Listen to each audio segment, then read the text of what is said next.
On 15th of September 1940, over southern England, the sky filled with dark shapes, Junkers, Ju-87 Stukas, the Luftwaffe's dive bombers. At RAF Bentley Priory, Flight Officer Anne O'Rourke gripped the telephone receiver, her fingers tense on the wire. Static hissed through the line, followed by rapid exchanges in coded transmissions. Outside, the ground vibrated under the pressure of distant engines. She wasn't in a cockpit, but in the operations room, studying interception vectors, plotted on large-scale maps. A sharp voice crackled from the radio. "Raid approaching Sector 4. O'Rourke's pulse quickened. Another wave incoming. She marked coordinates on the plotting table, calculating angles and speeds. Her task: create mathematical models precise enough to predict bomber trajectories before visual contact. Fighter pilots would follow her calculations. As she completed one final equation, a chill ran down her spine. The Stukas were diving fast toward the airfields. If her solution missed its mark, another squadron would be lost. The RAF was about to test one woman's mathematics. This was no longer theory. It was war. The numbers had to be right. Anne O'Rourke sat at her desk in the filter room at RAF Bentley Priory, documents stacked around her like sandbags in a trench. It was 09 hours on 15th of September 1940. Outside, the distant rumble of aircraft engines served as constant reminder of what hung in the balance. Her assignment was deceptively simple. Devise mathematical formulas to guide RAF fighters toward enemy bombers without visual confirmation. The planes had to intercept based on calculated vectors, predicting Stuka dive paths to within acceptable margins of error. Numbers filled her workspace: speed calculations, altitude differentials, angular momentum equations. She felt their weight, the pressure to transform abstract mathematics into operational reality. Her training at Oxford had never prepared her for this application, where theoretical equations translated directly into survival or death. Reports from previous raids accumulated on her desk, each marked with grim statistics of aircraft lost and pilots killed. The fighters, despite their skill and courage, couldn't achieve the precision needed to intercept the fast-diving Stukas consistently. The solution had to emerge from mathematical prediction. Her calculations would provide that answer. "Can we obtain updated data from Squadron 303? Anne asked, handing intercepted transmission logs to the radio operators. A tired-looking technician nodded. "Already requesting it, ma'am." She adjusted her glasses and focused, blocking out surrounding noise. Only the numbers mattered now, her sole reliable allies. They represented observable reality: airspeed, trajectory angles, dive rates, interception timing. Each factor accounted for variables that made successful engagement so difficult, but uncertainty gnawed at her concentration. What if the model contained errors? Her calculations weren't purely theoretical. They derived from real-world measurements: German aircraft performance data, observed attack patterns, recorded speeds and altitudes. She cross-referenced every variable against intelligence reports and previous engagement records. The Ju-87 Stuka dove at specific angles, reached predictable velocities, followed tactical protocols. These patterns could be quantified, translated into predictive equations, but warfare introduced chaos. Wind conditions changed. Pilots made split-second decisions. Equipment failed. Could mathematics account for human unpredictability? She pushed the doubt aside and returned to her calculations, filling another page with equations that might save lives before day's end. Flying Officer James Fitzpatrick gripped the control column of his Supermarine Spitfire Mach 2 at RAF Kenley, his knuckles pale against the worn leather. The Rolls-Royce Merlin engine hummed beneath him, a steady vibration of 1,200 horsepower. It was 11:15 hours. His squadron waited on standby for the scramble order. His mind wandered to the pilot who'd flown this aircraft before him, shot down 3 days earlier over Dover. "Radio call incoming," a voice crackled through his headset. "Large raid forming over Calais." Fitzpatrick's breathing quickened. He wasn't afraid of combat, but flying against Stukas, diving from 15,000 feet, presented unique challenges.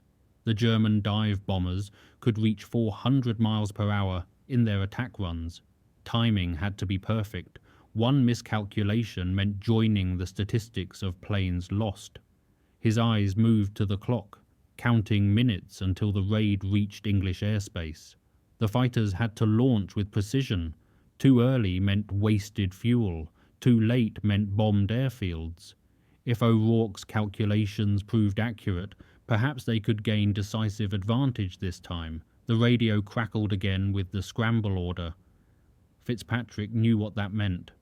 "Right then, lads, let's see if these new vectors work." Engines roared across the aerodrome as 12 Spitfires accelerated down the grass runway. Fitzpatrick glanced at the figures scribbled on his kneeboard, O'Rourke's formula converted to simple navigation instructions. Vector headings, altitude recommendations, estimated time to contact. This better produce results. The Spitfires climbed rapidly through scattered clouds, forming up in sections of 4. Fitzpatrick led red section, throttle forward, altimeter needle, sweeping past 8,000 feet. The channels spread below them, grey water dotted with white caps. Somewhere ahead, the Luftwaffe formation approached. His job was to meet them at precisely calculated coordinates, arrive with altitude advantage, engage before they could scatter. The mathematics said it was possible. Combat would prove whether theory survived contact with reality. Fitzpatrick tightened his oxygen mask and checked his gun switches. All 8 Browning machine guns armed and ready. Fitzpatrick's Spitfire banked hard left at 11:40 hours over the English Channel as the Stukas emerged through cloud layers ahead. The distinctive gull-winged silhouettes appeared exactly where O'Rourke's calculations predicted they would be. The fighters had altitude advantage, 12,000 feet against the enemy's 9,000. Perfect positioning for the bounce. He took a deep breath, steadying his hands on the controls. Through breaks in the clouds, he counted approximately 30 Ju-87s in loose formation, their fixed landing gear making them unmistakable. The characteristic Jericho sirens hadn't started yet. They were still in level flight, approaching their dive points. O'Rourke's calculations were working, his section positioned perfectly for interception. They had surprise, altitude, and sun position. All advantages that mathematics could provide were now theirs to exploit. He pushed the control column forward, accelerating into a diving attack. The Spitfire responded instantly, speed building past 300 miles per hour. The first Stuka grew rapidly in his gun sight. Range closed to 200 yards. He pressed the firing button on his control column, feeling the airframe shudder as all 8 guns fired. Tracer rounds converged on the enemy bomber. Pieces flew from its engine cowling. Smoke streamed back. The Stuka rolled right, trying to evade, but the damage was done. It fell away, trailing black smoke, its dive now uncontrolled. Fitzpatrick pulled up hard, blood draining from his head under G-forces, and immediately searched for another target. Red 2 got the second Stuka. Red 3 engaged a third. The formations scattered as more Spitfires arrived, the German pilots abandoning their bombing run to take evasive action. The mathematics had delivered them to exactly the right place at the right moment. But as Fitzpatrick climbed back to altitude, repositioning for another attack, doubt crept in. Combat was never this clean. Something felt too simple. The enemy wouldn't continue using predictable patterns, once they realized the RAF had cracked their approach vectors. Adaptation was inevitable. How long before O'Rourke's formulas needed updating? Back at RAF Bentley Priory at 12:10 hours, Anne's pencil moved rapidly across graph paper, incorporating new data from the engagement. She felt satisfaction that her calculations had produced accurate results, but concern overshadowed that brief success. The enemy wouldn't remain predictable.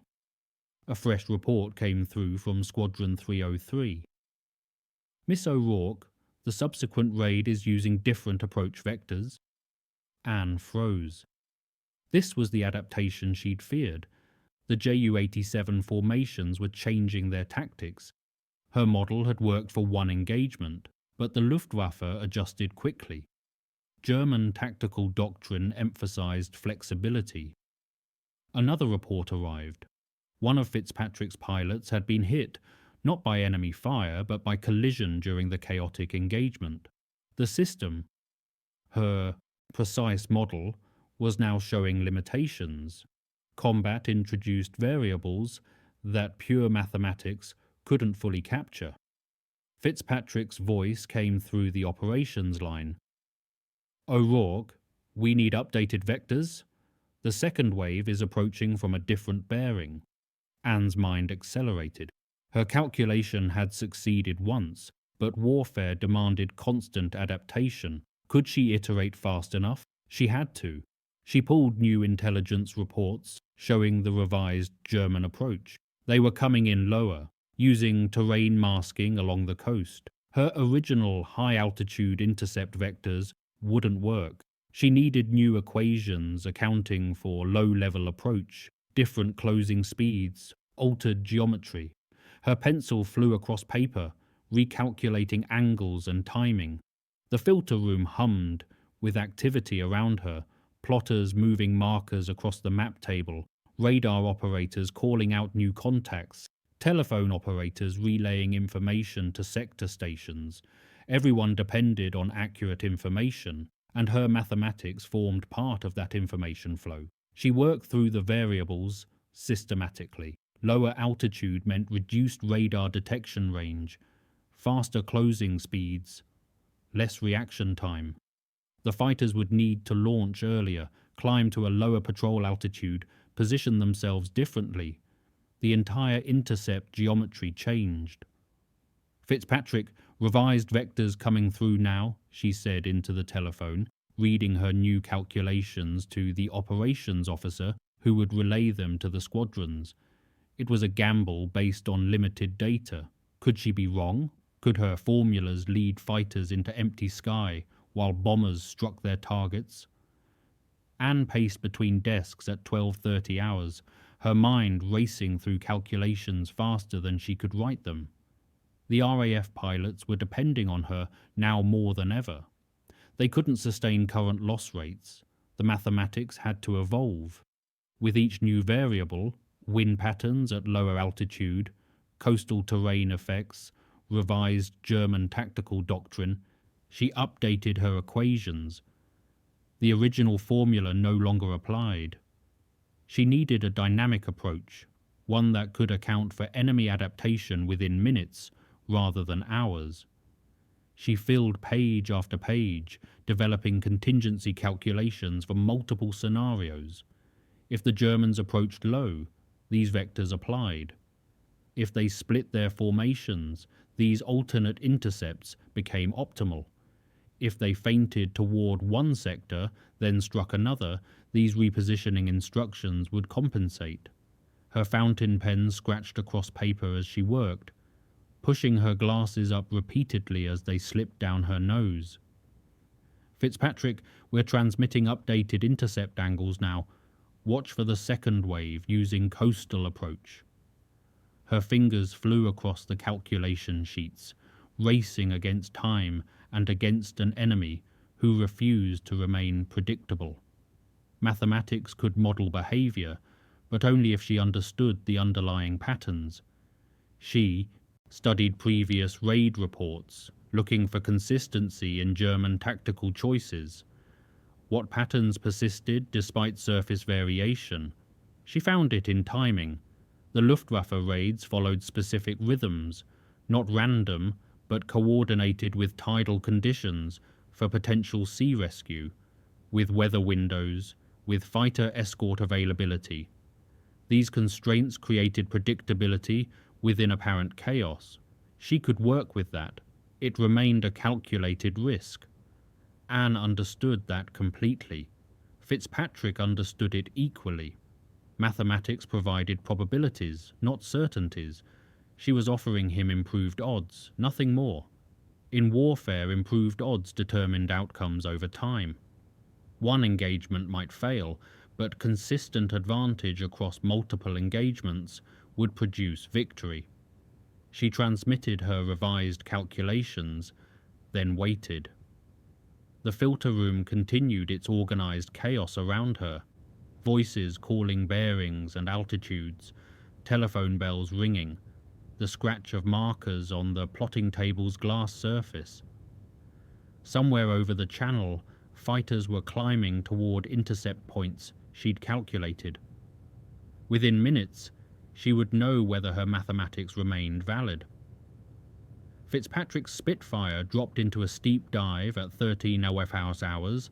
The Stukas appeared below him exactly where O'Rourke's revised calculations indicated, hugging the wave tops, using the sea return to mask their radar signatures. The updated vectors had positioned his section perfectly. The German formation flew tighter than before, clearly expecting interception. They'd learned from the morning engagement, but they hadn't predicted the RAF would adapt just as quickly. Mathematics versus tactics, both sides iterating in real time. As his squadron accelerated toward the enemy formation, Fitzpatrick checked his navigation display against O'Rourke's predicted coordinates. The match was precise.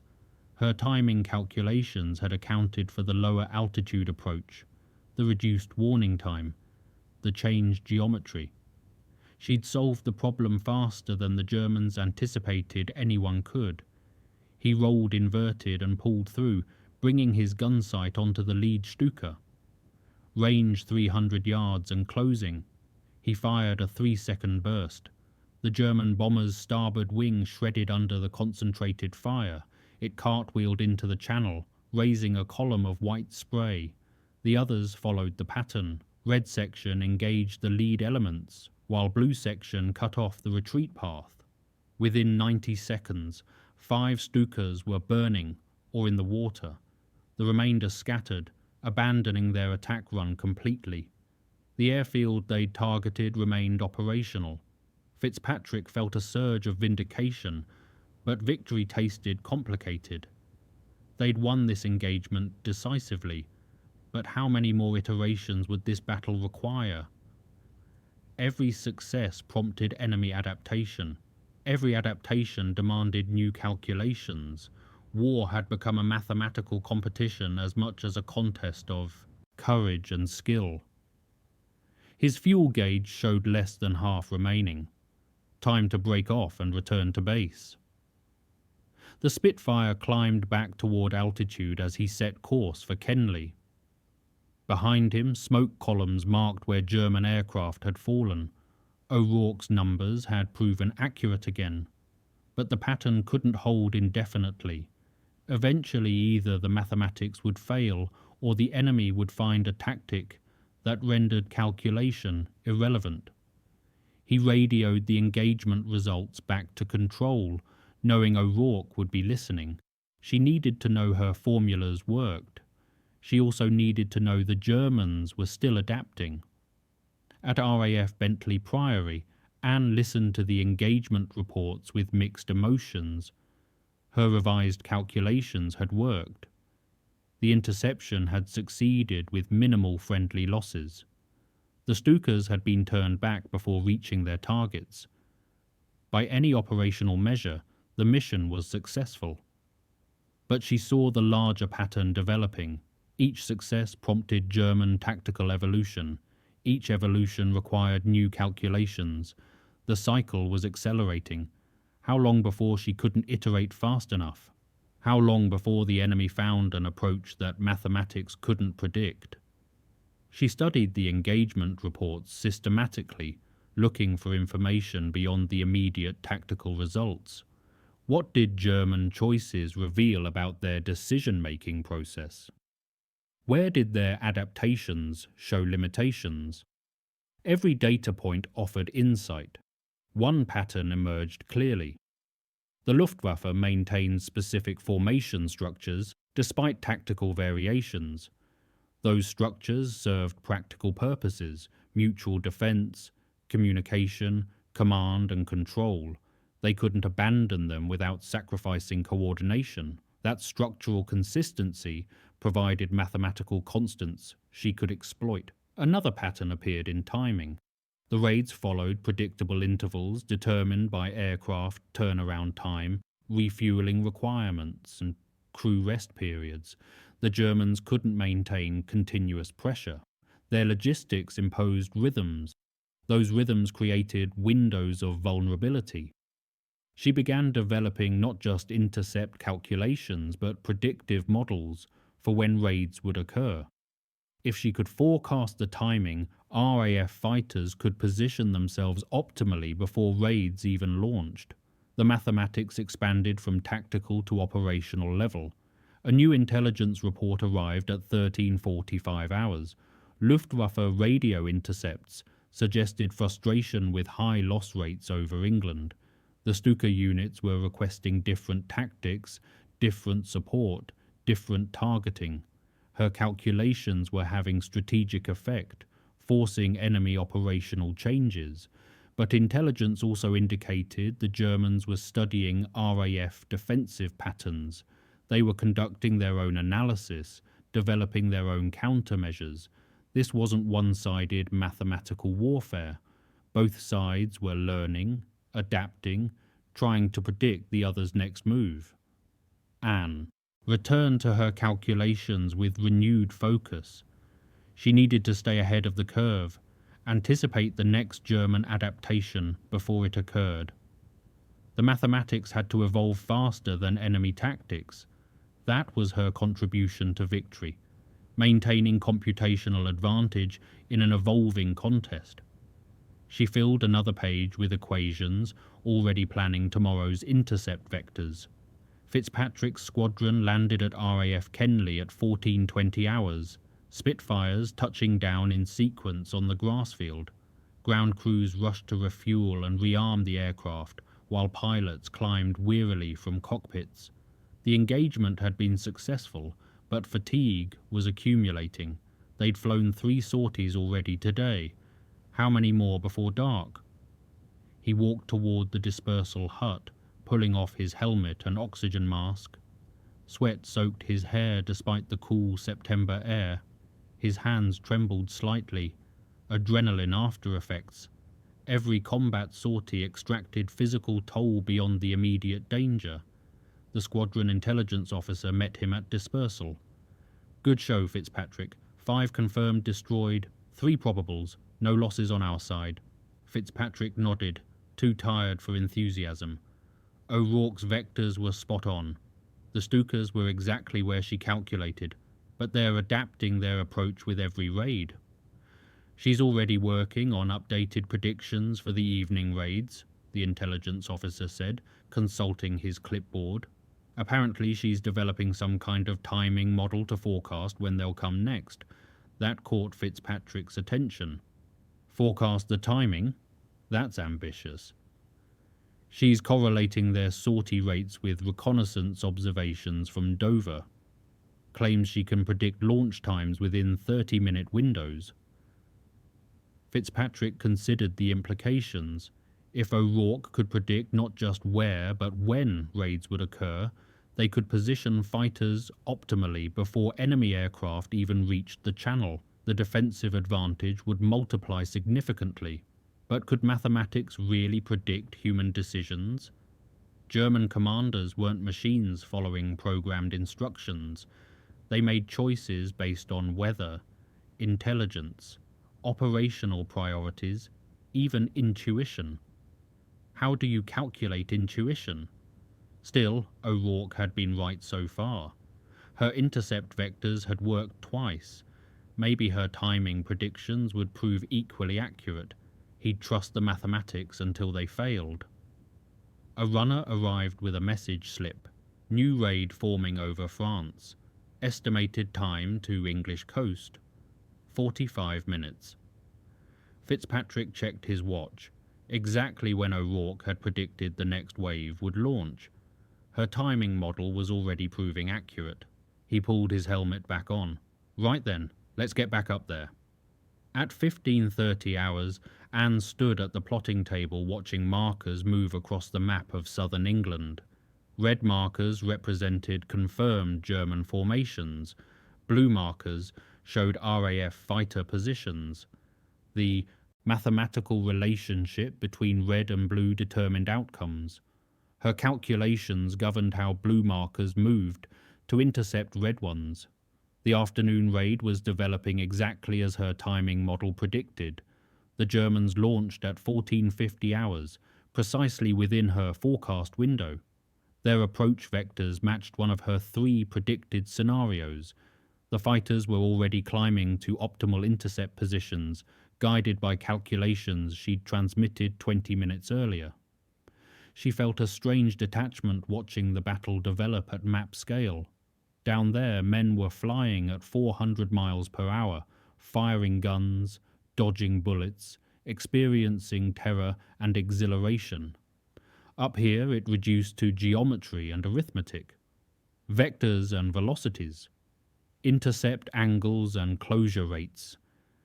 The human reality disappeared into mathematical abstraction. But she couldn't afford sentiment. The mathematics worked because she treated it objectively, dispassionately. The moment emotion clouded her calculations, accuracy would suffer. She had to maintain analytical distance, even knowing that her equations determined who lived and who died today. The radio crackled with combat reports, fighters engaging over Maidstone, multiple Stukas breaking formation under attack. The blue markers converged on red ones, exactly as calculated. The interception was proceeding optimally. Then something unexpected happened. 3 red markers diverged from the main formation, heading northeast instead of northwest, toward their presumed targets. O'Rourke hadn't predicted that split. Her model assumed the formation would remain consolidated. This divergence wasn't accounted for in her calculations. She grabbed a ruler and protractor, rapidly calculating new vectors. If those 3 Stukas continued northeast, they would bypass the main fighter screen entirely. They could reach alternative targets, perhaps the radar stations at Rye or Pevensey, without interception. She needed new solutions immediately. Her hands moved across the map, measuring distances, calculating times. She could redirect red section to intercept the divergent formation, but that would weaken coverage of the main raid. Tactical dilemma, optimal solution wasn't obvious. Mathematics alone couldn't resolve the choice. Someone had to decide priorities. That someone was the sector controller, not her. She could only provide options and consequences. Anne calculated rapidly, presenting alternatives to the sector controller. If we divert red section northeast, they can intercept the divergent formation in 12 minutes, but that leaves the main raid with reduced coverage. Alternatively, we can let the divergent formation through and concentrate all fighters on the main body. The sector controller studied the plotting table, weighing options. His decision would determine which targets received protection and which remained vulnerable. Mathematics couldn't make that choice, only provide data to inform it. Divert? Red section, he decided. The radar stations are too valuable. We'll accept additional risk on the main raid. Anne transmitted the updated vectors to red section, watching their blue markers turn northeast. The calculations were straightforward. Bearing, distance, time, intercept geometry. But the consequences of those calculations carried weight far beyond numbers. At 15:47 hours, Red Section intercepted the divergent Stuka formation, exactly where Anne's vectors indicated. The engagement was brief. 2 Stukas destroyed, 1 damaged and retreating. The radar stations remained intact. The diversion had been a feint, an attempt to split RAF defences. The tactic had failed because mathematics had countered it. Meanwhile, the main raid proceeded toward London's outskirts. The reduced fighter coverage allowed some Stukas to penetrate deeper than previous raids. They dropped bombs on secondary targets, a railway yard, a factory, residential areas. Damage reports began flowing into the filter room. Anne felt the weight of those reports. Her calculations had saved the radar stations, but at cost of reduced protection elsewhere. The mathematics had been correct, but combat always involved trade-offs. Perfect solutions didn't exist. She could only optimize within constraints. The sector controller seemed satisfied with the outcome. The radar chain remains operational. That's what matters. Well done. But Anne didn't feel the success he described. People had died in those bombed areas. Buildings had burned. Her calculations had protected one set of targets while leaving others vulnerable. The mathematics worked, but the human consequences remained messy, complicated, morally ambiguous. She returned to her desk and began analyzing the engagement data, looking for patterns that might improve future calculations. The work continued regardless of how she felt about it. The next raid was already forming. Fitzpatrick's Spitfire climbed back to altitude at 16:15 hours after intercepting the divergent formation. His ammunition was nearly exhausted. Less than 3 seconds of firing time remained. Fuel showed 1/3 remaining. He could manage one more engagement before returning to base. The main German raid had penetrated deeper than expected, but they were now withdrawing, scattered by sustained fighter attacks. Individual Stukas fled south toward the Channel, abandoning formation discipline. The coordinated assault had fragmented into chaos. He spotted a lone Stuka, 2,000 feet below, limping toward France with visible damage to its port wing. Easy target. He rolled into a diving attack, closed to 200 yards, and fired his remaining ammunition in a single burst. The Stuka's engine exploded, the aircraft spinning into an uncontrolled descent. That made 6 confirmed kills for the day, squadron record. But Fitzpatrick felt no elation, only exhaustion and a nagging question. How long could they sustain this pace? The pilots were reaching their limits. Aircraft needed maintenance. The entire defensive system was operating under constant pressure. O'Rourke's calculations gave them tactical advantage, but strategy involved more than mathematics. Endurance mattered. Logistics mattered. Human factors mattered. The RAF needed to win not just today's battles, but the entire campaign. That required resources held in reserve, pilots kept fresh, aircraft maintained properly. He turned for home, levelling off at 8,000 feet for the transit back to Kenley. The Channel spread below, grey and cold. Somewhere down there, German pilots were swimming toward rescue boats or drowning in the September water.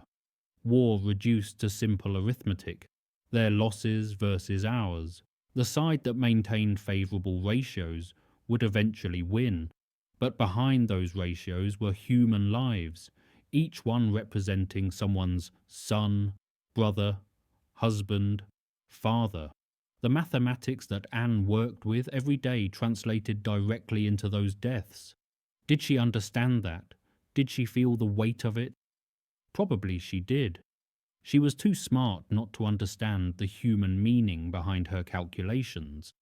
That was perhaps the hardest part of her job, remaining analytical while knowing the consequences. Fitzpatrick had it easier. He just flew and fought. She had to live with the arithmetic.